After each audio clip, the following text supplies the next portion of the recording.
One question is always now business, if they need financing for expansion or for starting a new project, so they need more financing, and they've got two options. Either they can go for a debt finance or they can go for equity financing, or they can raise debt or they can raise equity. Debt financing means that they can go and take money from the bank as a bank loan, or they can issue some, bonds. In case of equity financing, they need to talk to the shareholders and they need to issue new shares so that the shareholders can buy shares and the share capital will increase. So these are the two possible sources of finance, most common: debt financing or equity financing. And we understand that when we take debt, debt is the money which belongs to the outsiders. Debt is the money which we have taken as a loan. It's a liability for us. It's an obligation on us. We have to pay fixed interest rate and we have to return back the money after a certain period of time. Sometimes taking debt, it becomes risky because sometimes, for example, if you are starting a new project, so from the day one, you have to start paying the interest. So you are thinking that I may not be able to start making profits maybe in first 1 year or in the first 2 years. So how will I pay my interest? If I take debt, I have to pay interest. So if the business is not really profitable, how will I pay the interest? This is your first concern. Your second concern is that if the business I expect it to be successful, what if it is not really as successful as I planned to? And if I take debt which I have to return back in 3 years' time, so it's a $5 million taken at 5% or 10%, and I have to return back in 3 years. So if after 3 years' time I will not be able to accumulate $5 million cash from the business, because when you take 5 million, you buy the assets. Maybe you make a factory, you make some structure, you buy some equipment, machine. That 5 million is gone. You don't have it in form of cash in your hand. Now it is up to the business that it should work and it should generate so much cash that you get 5 million to return back. Otherwise, if you cannot do it, then you will have to sell the business, or you will be, you know, become a defaulter, or probably you will go bankrupt. So debt, it does have some concerns. Equity, on the other side, it looks good because when I take equity, I do not make any promise for certain rate of return. And I also do not make a promise when will I return back this money. So I only promise that it is your business, you are the owners, the business will grow more, it makes more money, you'll take more dividends. That's all. Now, we have to make a choice between them. Now, why do we go for debt financing? So, if equity financing is so good, it does not have any risk, then why do you go for debt financing? You generally go for debt financing for two reasons. Number one, debt is always cheaper than equity, because when equity shareholders, they give money because they are taking more risk, their expectations are high. So cost of equity is always bigger. It's usually, in most cases it will be higher. For example, cost of equity probably is 12%, and cost of debt, KD, maybe is only 8%. So debt looks cheaper to you. Cost, it is like interest, it is a cost, and business, they try to minimize their cost. So one of the cost, like I want to, I try to find out, I try to do cost saving on rent, I try to do cost saving on operations. So you try to minimize your cost, and this is one of the cost. And if it is so low, and imagine you are talking about a big amount, $10 million, and on $10 million there is a difference of 4%, it makes a big difference. So that's one reason that debt is cheaper. This is one attraction. Although it has its own risk, but it has its benefit as well. The second attraction, or the second reason for going for debt, is that equity shareholders do not have money. So when I went to equity shareholders, they said, I wish I had money, I would have given it to you. Unfortunately, we don't have 10 million. So we've got no option other than either we quit the project or we go to a bank and take the loan. So these are the two possible reasons. One, that probably equity finances, they do not have so much available funds. And number two, debt is cheaper. So what businesses they generally do, actually, they always do, that they know that their capital is equal to equity plus debt. And they have set for them a capital structure, ideal capital structure. Capital structure means probably we have agreed, and we have agreed that we will have 60-40. So 60% of equity, 40% of debt. So if I'm taking a new project, which the new project probably is for $1 million.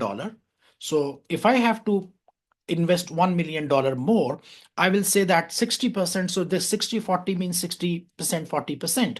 So 60% I'll try to take it from equity, and 40% I will try to take from debt. So this is 600K, this is 400K. So that miss this 60-40 ratio, which I have, 60-40 ratio is not disturbed. So reason number one, equity providers don't have money, so I go for debt. Reason number two, debt is cheaper and I want to take it, so I go for debt. Reason number three, I want to maintain my capital structure. I want to maintain my capital structure. If I take all of that money from equity, then my 60-40 ratio will change. Probably it will become 70-30. And we don't need 70-30. We have agreed that we need 60-40. Now, why do we need 60-40? Because that keeps our weighted average cost of capital lowest point, WACC. So we want to keep our weighted average cost of capital. We will discuss it again later in the session. This is theoretical session, only the concept. Weighted average cost of capital, it goes down. What is weighted average cost of capital? The average cost of debt and equity, because I'm paying 8% here, I'm paying 12% here. So there is some average of cost. So cost on the debt, cost on the equity, and what is the average? So that average cost is called WACC. And I want to keep that average cost at the lowest point. So there are multiple factors which we need to consider while making a choice between debt and equity. So another reason is when you say that should you or can you take debt or not take debt, that is about availability of security. Because in most cases, uh, the banks will ask for a collateral. Or even if you are issuing bonds, you have to issue a security. So do you have a collateral or not? So sometimes businesses, they do not have such a collateral which can be offered or which can be accepted, or maybe whatever collateral they had, they already have used them. So if you do not have a collateral or if you do not have a security, I mean, an asset which you can give as security, then you are forced to go for equity. So debt will usually need to be secured on assets by either a fixed charge or a floating charge. We discussed fixed and floating charge earlier. Fixed charge when it is a specific asset, floating charge when it is a group of assets. Economic expectations. Economic expectations. Now here, this is these are all subjective issues, but these are considerations which we pay attention to. If you think that your business model or the investment where the project in which you are going to make investment, you are very much sure that this project is going to be success and it is going to bring you high returns, and you will not have any problem paying the interest or paying back, returning back the money, because the project itself is so solid. If this is a case, you go for debt because you know that you are going to make 20% return and it is a success. You are sure about that. The project has some kind of assurances. We do have assurances about the projects, by the way, sometimes.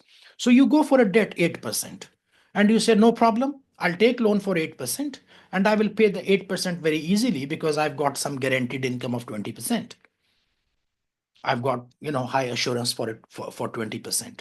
So I go for that because one of the reasons for debt, which make you skeptical about debt is, will I be able to pay interest or not? Will I be able to pay back the money or not?